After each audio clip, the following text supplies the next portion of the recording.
Hello, everyone. Welcome back to another episode of Believe in Bears. My name is Joey Christopoulos with our co-host Corey Wooten. But first, today's episode is presented by BetOnline.ag. And look, BetOnline, they'd like to wish you a happy new betting year as we continue our march into the NFL playoffs and beyond. And that's why BetOnline remains the number one spot for all the best sports wagering action for 2022. It's a new year, and oh yeah, there's a new updated desktop and mobile website to sign up today and receive a 50% welcome bonus on your first deposit. Just use promo code BELIEVE, BLEAV, to get started. Football, basketball, hockey, boxing, right down to your favorite Vegas casino games. Don't wait to take advantage of all the amazing offers available for 2022. BetOnline, it's the fastest and easiest way to wager on all your favorite sports. BetOnline, where the game starts. Ladies and gentlemen, thank you so much for coming into the pod. We are so excited. We have a wonderful, wonderful guest that I'm so excited to talk to. But first, let's bring in my co-host. He's former Bears defensive end, Fox 32 Chicago's, and fresh off a beautiful golfing trip in Fort Lauderdale, Florida himself. It's Corey Wooten. What's up, Corey? I'm really cold right now. You know, when I got off the plane, it was a cold 10 degrees, and I'm used to the 75 from the weekend on the golf course. You know, having a couple of drinks, enjoying myself. So back to reality now. You know, I got to put all these shirts away now. They were good to me. Now I'll see you in a couple of months. Exactly. Let's bring in our guest. I like a lot of you probably listening to this pod right now. You have watched her on TV ever since you probably had your little Jordan jersey on in the early 90s. She is a Chicago sports reporter legend. She has more Emmys than Tom Brady has Super Bowls, and she's here to talk to us today. It is Peggy Kusinski. Hello, Peggy. Hi, guys. How are you? We're doing great. good. I'm so. Hey, listen. With that intro, I need to look close and see if any of those grays are showing. You know, considering how long I've been doing TV in Chicago. Although I am recently retired from at least the TV side of things, I'm still active social media.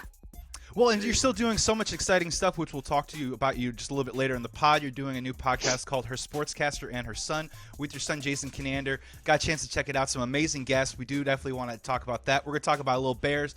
But first, real quick, Peggy, you know, if we can just ask you a little bit about your career really fast, just really interested to see, hear you, you know, if the internet serves me correct, and if I remember correctly, you know, you are widely known throughout Chicago as the first female sports radio host hosting Sports Huddle on WMAQ AM back in the 90s. Can you just sort of take us back to that time? When you look back, what were some of the emotions and what were some of the memories that you have most about that time? Because for many people, you are a pioneer in Chicago sports journalism. Yeah, well, I appreciate you saying that. It's funny because I never looked at myself as a pioneer. You know, I was just trying to do a job and trying to get a job. I have 7 brothers. I'm a jock. I played basketball on the northwest side of Chicago. Played basketball, volleyball, 16-inch softball. You can see it in my broken fingers, right? I got one too. Yeah, see, it's like everywhere. Never coming back. Yeah, I mean, I was just a jock growing up, but at 5'5.5", I wasn't going to be going very far with my basketball career. So when I was in college down in Carbondale, Illinois, Southern Illinois University, you know, I thought I would go into speech communication. I actually thought my backup, I would coach, because I do love coaching, and I coached my sons in basketball at one point. So I really thought that I would coach because, you know, back in the 80s, that's kind of what a lot of the women I knew that went to college did. Everyone just became a PE teacher and they coached. And, you know, so I didn't really have a lot of female role models telling me, oh, you could go do this or that. So when I went to college, my famous story was I walked in on my brother's apartment and all the guys are laying around and they don't even turn around when I walked in the door, and they're all glued to the TV. And this is 1981. And I looked over at them and I said, well, what are you guys watching? And they're not talking to me. And, you know, so finally I nudged one of the guys. I go, what are you guys watching? And they said, oh, it's this new cable channel called ESPN. And it's all sports all the time. And I looked at them and I looked in the TV, and there was a woman by the name of Gail Gardner. And she was anchoring SportsCenter. A lot of people don't remember Gail, but Gail was anchoring SportsCenter, and my jaw dropped. And that was like my Oprah aha moment. That's when I said, oh my gosh, I didn't know women did that. I'm going to do this. Now, let's flip this. You called me, you know, one of the trailblazers in Chicago. When I was in college in the early 80s was the same time that Jeannie Morris was working in television in Chicago. Right. So I didn't see her. I was away at college. She was married to Johnny Morris, but she was the true journalist in the family. And she became first, she was his producer, and then she started doing her own reporting. Then she started covering Johnny Morris. For those of you who don't remember, hate to say this, Corey, he may still hold all the receiving records for the Chicago Bears. He might, right? Yeah, I think he might. He played for the Bears back in the 60s and the 70s. And Jeannie was married to Johnny, and she started covering the Bears. And she was a bulldog, just really, really. But I never saw her. I was busy at college. I come home from college. The Bears are in the Super Bowl. And that's like everything, you know. And so I started my television journey. So when I came full circle and made it back to Chicago, I was hired by WMAQ Radio, which doesn't exist anymore. And I was going to be part of a triumvirate of hosts for this talk show. And it was really exciting for me. It was great. I knew that I had a lot to learn. I made a lot of mistakes, a lot. And that's really hard to do in a big city, to make those mistakes in front of so many people. But what I remember the most is getting fired. And you know who hates the story? The sports director at the time was Jeff Joniak, and he's the voice of the Chicago Bears. Yeah.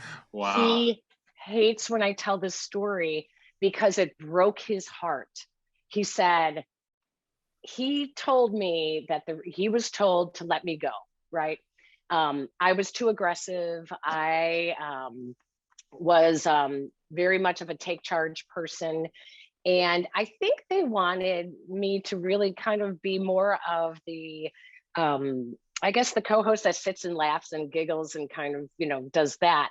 And so, you know, I remember very specifically, one of the things they said to me was, every time we welcome in a guest, you always have to chime in at the end and say hello, as if you get your last word in so that they say hello to you. And I thought, that is not why I'm saying hello. I'm just saying hello. But that's the way they saw it. And Jeff said to me, he told me, he said that I was very aggressive and that he did feel intimidated at times by me, but it wasn't his choice, just to, you know, make the record clear. It wasn't Jeff's choice to let me go. It was his boss's. And so that was really hard for me, but I stuck around, and I had gotten married on a Bears bye week. That's how I actually scheduled my wedding. My poor husband, right? My poor husband. Around the season, you know, you didn't want to be on the phone, checking out stuff, checking the score. Corey, I was 34 years old. I wasn't letting this one go. So it was like, hey, I can do this, but we got to do it October 18th because that's the Bears bye. I can't miss Rick Meyer. I can't miss Rick Meyer's start. No, can't do it. I mean, that's so pathetic, isn't it? Oh my God. But yeah, so that's really how it started for me, hosting that nighttime talk show before, really, it was before the Score and everyone, all these sports radio stations took hold. So it was great. I mean, it was great. If ever you want to show what you can do in this industry, host a talk show, because you have a long format. You have to show personality. You have to show knowledge. You have an opportunity to talk to guests. When I do television, I have a minute 15. Mm-hmm. A minute 15. It'll be quick. You have to, it's so different. The best way for me to start my career was to do radio, because people really got to hear me talk instead of just seeing me for a minute 15 and going, does she know anything? Does she really know what she's saying? You know? Yeah. They got to see your football knowledge. And I think people appreciate that, because, you know, I think the thing is, you know, back then when you first were getting started, people were, oh, you know, this lady doesn't know what she's talking about or whatever, just because of, you know, the social, you know, stereotypes and whatnot. And you were able to showcase exactly what you knew over there. And like, this lady really knows her football. Yeah, it was really, I learned a lot too. And one of the first, I remember interviewing former Bear Glenn Kozlowski. He was a tight end and special teamer. And he said to me, he said, did you play sports? And I thought, oh boy, here we go. Someone's going to call me out because I didn't play football, right? And I said, I did. I played, basketball and volleyball and, softball. And he said, I could tell by the way you asked that question. He said, that was the first piece of advice I ever got. And he said, keep thinking like that when you're in the locker room, when you're watching a game. He said, and you'll continue to get respect. And that was back in, 1992, maybe? Yeah. Wow. Well, and for me, it sounds like you were ahead of your time. I mean, if you can look back on it in terms of, what you brought to the table and what they were asking from you in terms of what sports radio can be, because now we see so many different female voices that are out there. And Corey, I wanted to ask you just real quick, talk about that, because man, you've been on sets doing stuff where it's like your turn, and you got 40 to 45 seconds to get your point in. I mean, how hard is it to keep it that tight? And also, do you ever feel like sometimes you're leaving meat on the table because you only have so much time to get your point across? Yeah, I think early on, when I first got into broadcasting on TV, you had to be very concise with everything. You had to be short to the point, get your point across, and then keep it moving and keep the other guests on the show or other co-hosts involved. And then that's the difference. When you're on radio, like Peggy was saying, you have more time to really get your viewpoint out there. So that's the main difference. Is I enjoy TV a little bit more just because I'm a very goofy person and I like, facial expressions. I like to just, you should see his jackets, Peggy. You got to see his jackets. They're the best. Yeah. So, I enjoy TV a little bit more for that sake, but I enjoy radio at all. I mean, anything I could do to talk about sports, is amazing in itself. And back to what you were talking about, Peggy, how people respect you. Me playing for the Bears and the guys in our locker room, I think I could speak for them. I think everybody respected you, in our locker room, and they knew you knew about football and they really respected what you did. So just wanted to tell you that. I always felt that way too. The hardest question I would ever get was when people would say, who did you dislike the most? And I would think, well, gosh, I don't know, because I'm not making friends. If a friendship occurs as a byproduct of covering the team, then, wow, that's great. But you don't go into it for that reason. And so I would think, well, no one was ever. And then I go, oh yeah, there was just one guy. And I told Olin Kreutz, and he said, oh, come on. He's a teddy bear, Ted Washington. And I go, oh yeah, that's a teddy bear without a heart. Okay. Yeah. Yeah. No, he was the only one. And I think that like what I would learn, and now Corey's going to hear all my secrets, but one of the things I learned was that you really try to watch guys when they're, not just in interviews, but maybe in nonverbal situations. And you kind of see like when they're uncomfortable or where they're comfortable. Sometimes it's just like, oh, they'd rather be with, some of the other guys on the team talking than talking to the media. And what I found about Ted, which is why, even though I joke and I say he was, the toughest guy to talk to, I think it was in insecurity, to be honest with you. I think he was just insecure, being himself outside of the guys in the locker room. And like, that's okay. Now, when it came to someone like Jay Cutler, I used to teach all of the new reporters that would come in, and I'd say, don't be one of the first questions. You don't. And they, sure enough, they'd want to jump in the press conference and raise their hand and ask a question early on. And Jay would just be like, really? Doing that. He's like a car on a Chicago day. You got to warm him up a little bit in the driveway. Yeah. Yes. Jay's best answers always came in the middle. Always. So I would say, let someone else ask all those early questions when he's going to like get all that frustration out. Then he's going to get better. And sure enough, so you really did have to not just know sports and know football, but you have to really understand people too, and try to get to know little idiosyncrasies about people as well. That's so fascinating. I get an opportunity, not all the time, but he still does hits, I think, on Waddle and Sylvie. And they'll always ask him first, like, what'd you have for lunch? You know what I mean? They'll always be like, hey, where are you? They'll ask him something really, really benign just to kind of get him into the flow of his rhythm of like, okay, we're having a conversation. Corey, did you ever, I mean, dude, you're such a personable, nice dude. Did you ever have like a move where like, don't talk to me right now? Would you put on No, headphones or did you have a move for no, that? never. I mean, I was always the type that would be willing to talk to people. That's just my personality. But Yeah.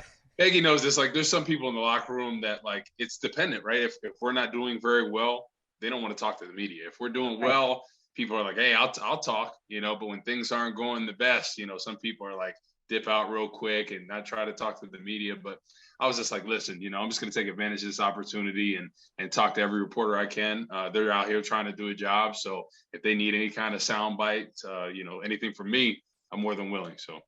Yeah, that's true. Corey was always very willing. He was truly one of the best that you want in the locker room. Thank you. I appreciate that.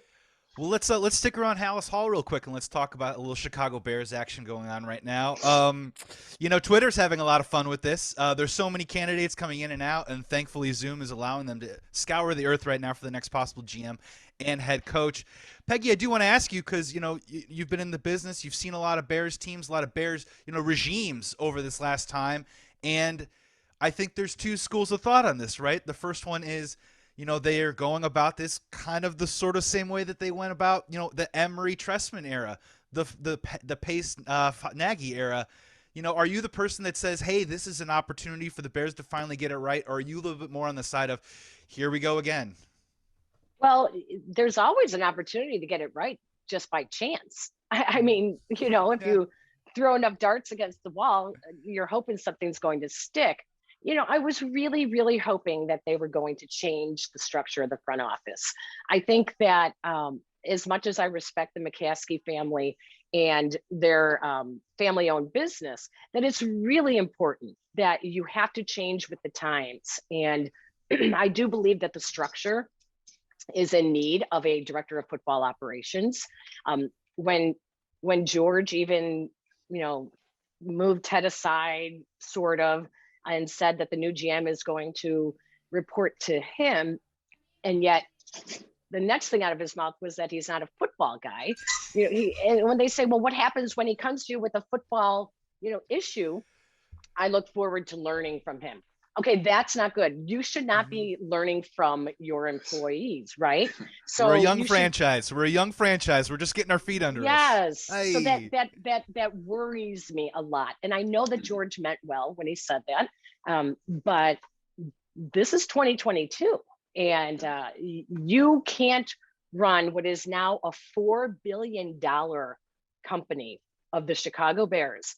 You can't run it like you did in the 1970s. So my hope is with the general manager, they bring in a seasoned general manager. You can't have somebody learning on the job again. You just can't, especially, listen, for all of Ted Phillips's faults, he's done it long enough that at least he had to pick up something. He knew the structure of what a GM was supposed to be doing. So I just hope, I love the idea of a Rick Smith. I really do. Yes. I like what's the Buffalo Joe Shane. Now the reason I like Joe Shane is if they bring in their offensive coordinator as well. I think that when the Bears had Lovie Smith and Jerry Angelo, who knew each other, came from the same organization, knew how, like, the machine was already running. Mm-hmm. And I like that idea. I just don't think that they can afford a slow start with a new GM and a guy he doesn't know as the head coach. Why they're doing head coaching interviews without a GM, that boggles my mind. I don't like that at all. So I'm hopeful that they bring in a really strong general manager with previous experience, with rebuilding experience, that is not 20 years removed from the league, but maybe just 2 years removed if he's not in the league now. So I got two in mind, Joey and Peggy. I really like Reggie McKenzie, right? I feel like he's had a lot of experience in Green Bay. He was responsible for drafting a lot of that talent. Like he was supposedly the engine that was responsible for finding a lot of that talent. Guys like Aaron Rodgers and company, Devontae Adams, stuff like that. I think he could be a good candidate. I like Rick Smith. Somebody that really intrigues me is Louis Riddick. I think he's a great football mind. We're not hearing him. Why, Corey? Why don't you think we're hearing a lot about him right now? Every year he gets in the mill, and we're not hearing him now. Well, I think the thing is he's been on TV for a while since being removed from his front office experience. So I think that kind of maybe rubs people the wrong way. But I think he's a brilliant football mind, and knowing him and Peggy, you know this, he loves the Bears. So I think that would be a perfect fit. And I think he would really find the right talent there, and hopefully him and whatever head coach they would decide. I think that would be a good pick. You bring up a really good point, Corey and Joey, about the fact that not hearing anything about Louis Riddick. That's actually a good thing when you don't hear anything, because typically, I'm going to say typically with most teams, that means they're keeping some guys hidden under the wraps. They're not letting it out that they're talking to this person because they don't want another team finding out that they're talking to this person. Yeah. I would love to say, I hope that would be the case with the Bears, because typically that's what happens. All of a sudden you go, oh, whoa, where'd that name come from? Yeah. What an interesting point, because on Believe in Bears here, Corey has convinced me on Jim Harbaugh. This is a Harbaugh house a little bit. She likes it. I'd love to get your take on it too as well. And just in terms of what you're saying is that we haven't heard anything about Harbaugh is also maybe one of those things that can be intriguing. I don't have a ton of sources in the organization, but one person I did talk to last week said the reason why you haven't heard from him is because he just doesn't want to be in the process and then be rejected. So it's either like he's in or he's out. Peggy, I'm curious to hear what you think about maybe Jim Harbaugh as a possibility for the Chicago Bears. Okay, so what worries me now, this will tell you how old I am. I remember Jim Harbaugh. I covered him with the Bears. I remember being just coming out of college, right when he was with the team. Ran into him in a grocery store in Lincoln Park.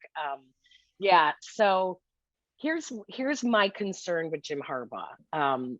First of all, he doesn't want the letdown. He doesn't want to go through the process and then not get the job. Okay, well, nobody does, so that's life. Yeah, exactly. Whatever. Okay. Nobody likes that. College coaches do not do great in the NFL. I have seen it repeatedly, that the way you can motivate college athletes is completely different from how you motivate someone who's picking up a paycheck. You can still treat college athletes like they are young boys. You have to treat professional athletes like they are men. And it is a whole different way of, now what happens is, it's almost like the Joe Madden approach with the Cubs. All of the gimmicks and everything will work the first 2 years. Mm-hmm. And then they start tuning you out. Guys are getting new contracts. They're becoming free agents. They're looking at what's best for them. And that doesn't work. It has such a short shelf life in the NFL that if you're looking for someone to come in and win right away and do it, okay, that's what worries me with Jim Harbaugh. And I know everyone points and looks at his record in San Francisco, but I think the problem is that people did start tuning him out. And I think that would happen in the NFL. I think that, is he a personality that is a little difficult to wrap your arms and embrace? Sure. And so was Ditka. I just don't know that would play. I'm not sure. I don't know. Yeah, Corey, you're gonna have to convince me. Yeah. So my thing was, look at what happened when Colin Kaepernick and company and that offense, how they were rolling on all cylinders. And Peggy, you probably remember that first game of Colin Kaepernick, my third year in the league, 2012, right? We played there at Candlestick Park. And they absolutely beat the brakes off us. And I told Joey, I said, that was the hardest game I've ever played in my life, right? Because we knew exactly what they were going to do. They were going to play smash mouth football, with Frank Gore and company. They were going to run the football down our throats. And then they were going to do hard play action, Vernon Davis and company. And I thought that was just one of the hardest offenses to play against, because we knew exactly what they were doing, but we could not stop it. And then pair that with the defense that they had as well. I mean, I think that was honestly, one of the toughest offenses I've ever played against in the league for sure. And I just thought with Justin Fields, right, being that mobile quarterback, and then we have a guy like David Montgomery, Khalil Herbert. We have a tight end. Obviously, Cole Kmet is not Vernon Davis, but I think he can be a great player in this league. Darnell Mooney and company. So that's why I was thinking about the Harbaugh specifically for Justin Fields and company, because I feel like that would really fit there. And what you were saying about Jim Harbaugh coming from college, I've heard that he's gotten better even with the college players. So I'm thinking now he understands if he's going to be in the league, he can't do that, because that was kind of what killed him in San Francisco, was that he was too hard on certain players. Yes. Like, I'm a grown man. You can't speak to me like this, kind of like that Greg Schiano effect. So I think if he came to this organization, I think it would be a different Jim Harbaugh than we saw back in San Francisco. Well, then he should be showing that then. I mean, honestly, and I hope that that's the case. But I also had heard that he was maybe up for the Vegas job, and that he, like you said, Joey, he wants an automatic shoe in, like it's already a done deal. He doesn't want to go through the hoops and whistles and the media stuff. He wants yep, got hired, that's it. And then which is very college of him too. A little college rubbing off there of just like, hey, are you coming to school? Next day, hey, I'm leaving. That's a little college style. Yeah, that's a good point. Yeah, exactly. So I don't know. I do think that I think that where a lot of people said that there's not a lot of great candidates going into this season, they were like, I actually think there's a lot of good candidates. And I think that the Bears just need the right combination. And this is going to, I just sit there very nervously watching to see who they are going to introduce. And just a quick follow-up here. Let's just get on the record, Peggy. GM first, correct? Not head coach, then GM. We've talked a lot about that on the pod. Some people just seem to want to debate this topic, but let's just put it to rest. You got to do the GM first, correct? Well, absolutely, because then the GM still gets another opportunity to eventually hire his own coach in 2 or 3 years. So 2012, right? Phil Emery. Yes, all over again. It's crazy. You have to bring them in together, and they're on the same contract, everything, because they have to work in tandem. It's that simple. You cannot give them someone for them to inherit. It's so backwards. That's why when they said that in the press conference, that, well, if we see someone that we're blown away by, no. Yes, you can't do that. The GM has to be able to pick a head coach. That has to be his guy, right? Yes. Because when Phil Emery was here, he cleaned house. 3 years later, I think Sherrick McManus, Kyle Long, and Jay Cutler were the only Bears still on the roster from 3 years when Phil Emery first took reins as GM. So that was the biggest turnover in league history, I believe. So you cannot do that. Corey, and before he left, when he knew he was up, that week, they announced new contracts for players. Jay Cutler. I mean, it was like, I didn't what are the Bears doing? Yeah. How do you do that? How does Ted Phillips? You're the money guy. That's where you go. Whoa. Let's wait. Let's pump the brakes. Let's wait till we're gonna shelf these contracts, and let's wait and see what the new GM thinks of these contracts before we extend them. Nope. I'm gonna pass out money before I walk out the door. Christmas bonuses for everybody. I mean, not the worst thing in the world. Yeah, no, Corey, man, you're so right. I mean, they say goodbye to Urlacher, Peanut Tillman, Matt Forte. I mean, on and on down the list. Lance Corey Briggs. Lance Briggs. I mean, it was just it was a crazy purge, if you will. Wait, if I could ask you real quick, Peg, what did you think about the way they treated Brian Urlacher? That was my last year there.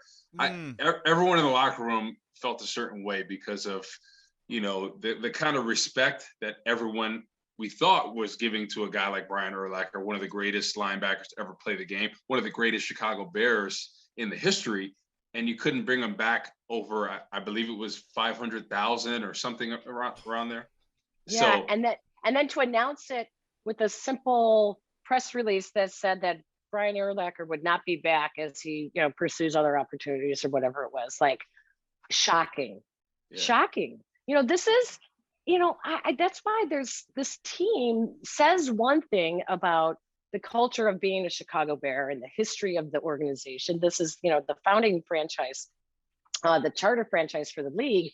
And they do some things that, like, who said that was okay? Who in their right mind looked and said, oh, this is how Phil Emery is going to handle this? Like, no. That is when you need strong leadership at the top to step in.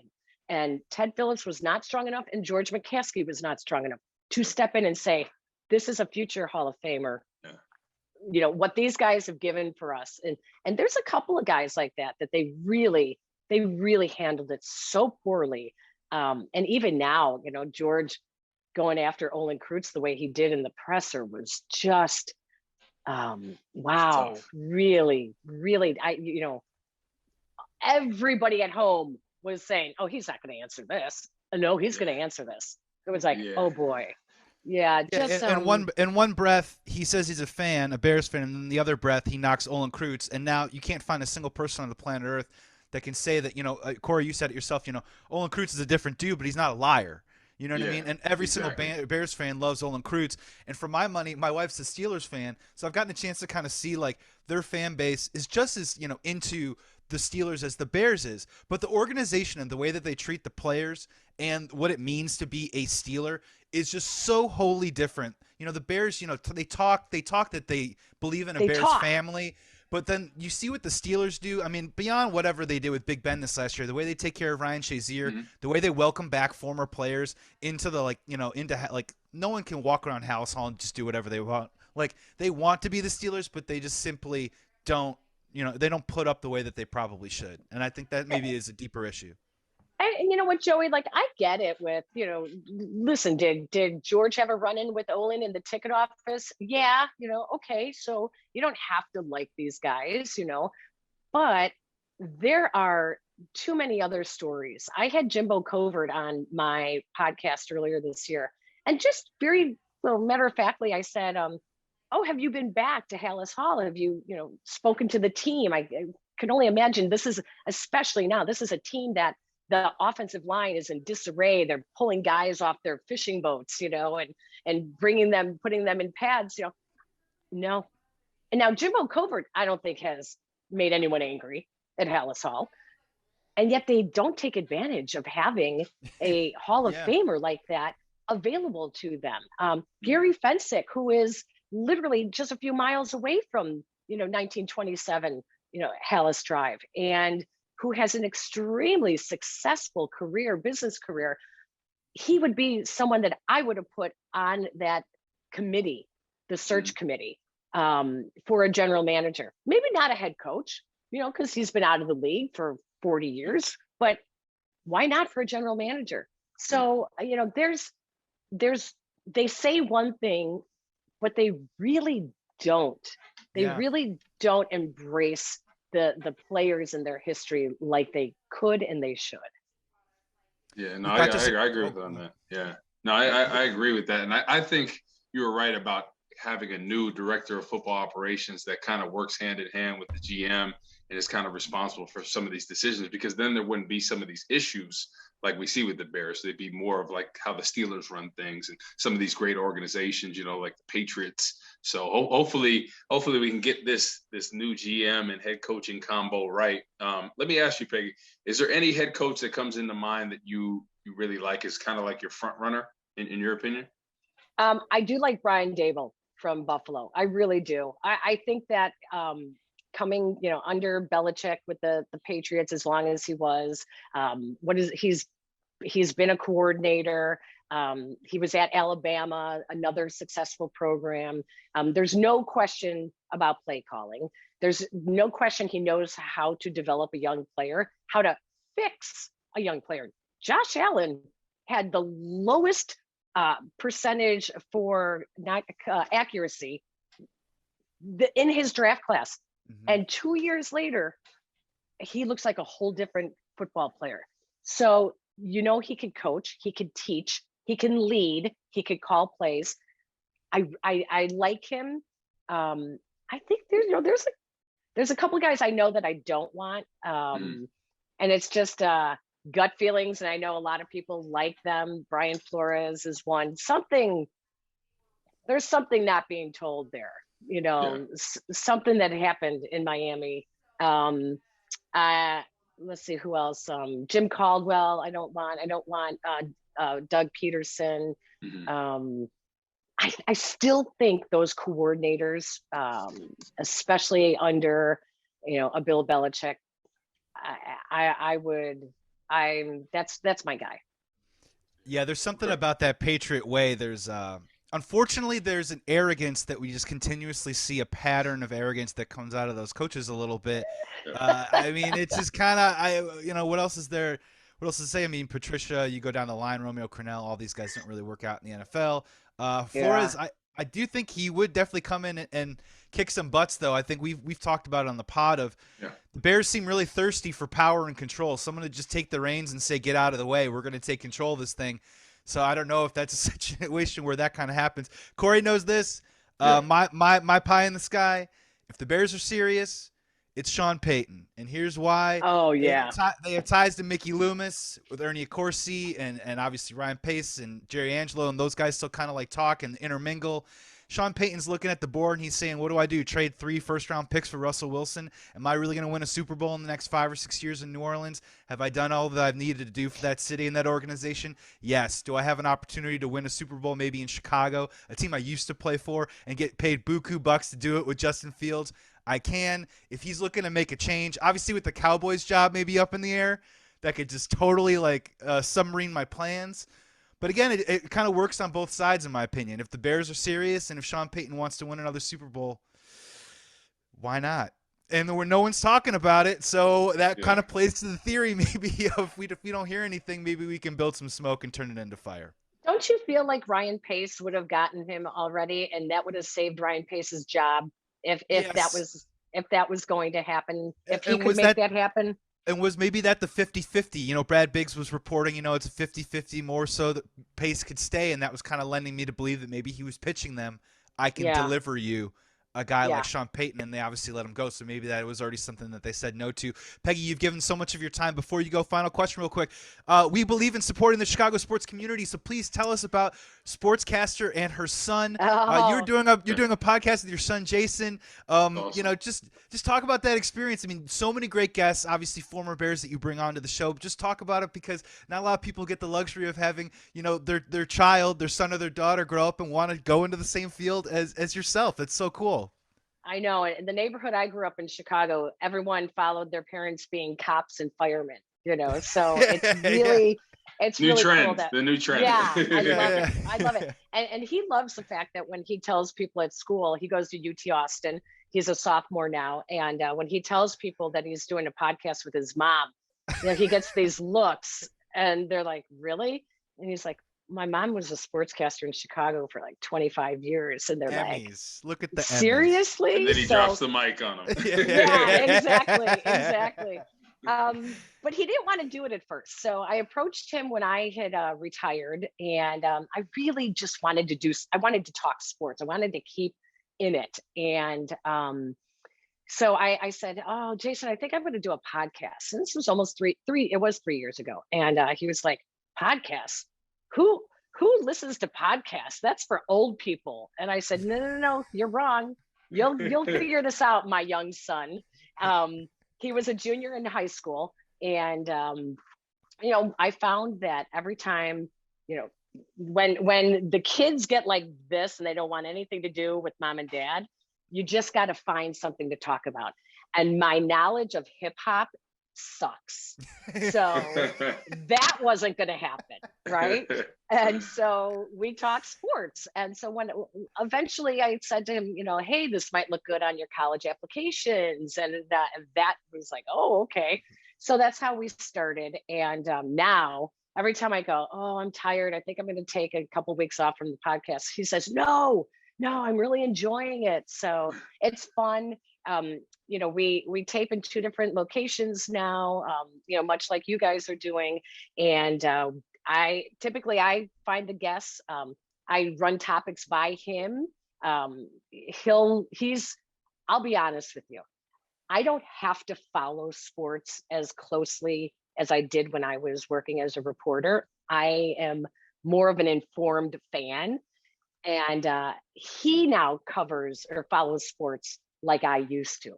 So I let him do the whole bread and butter. I let him do the stats. I let him, I can add a little history into it. I can tell him my experience and say, this is why the Bears have never done this before, and it's kind of cool because we say that we bridge the gap between the generations.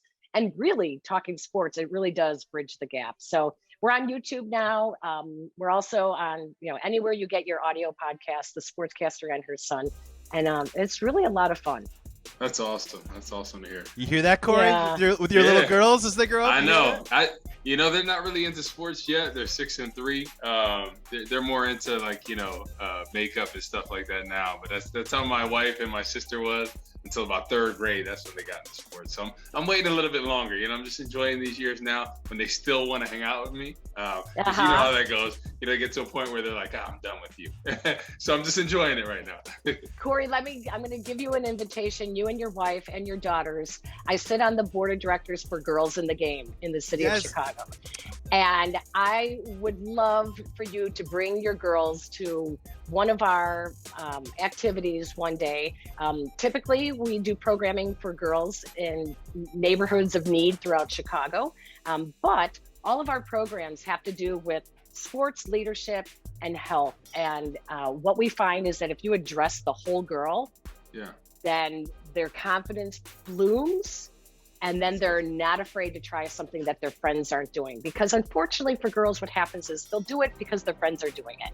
They're not necessarily going to try something new unless their friends are doing it. So open invitation. You ever want to bring the girls over to one of the Girls in the Game activities, we would love to have you. Yeah, thank you so much. I appreciate that. Absolutely. Yeah, I noticed you're on the board of directors there, Peggy. That was such a cool thing. We just we ran out of time. And Corey, one day, you'll be like Kendrick Lamar, and they'll be like, Dad, that's so old. Or like Fetty Wap, and you'll be like, what are you talking about, Dad? Get out of here. Biggie, they're going to be like, what?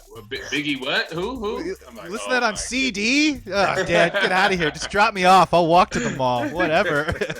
I actually say to the kids, wait, you guys are listening. Snoop Dogg has what? And they go, what do you know about Snoop Dogg? I'm like, oh, hello. That is he's my age, okay? So he's ours. You guys don't get to claim him now. So that's too funny.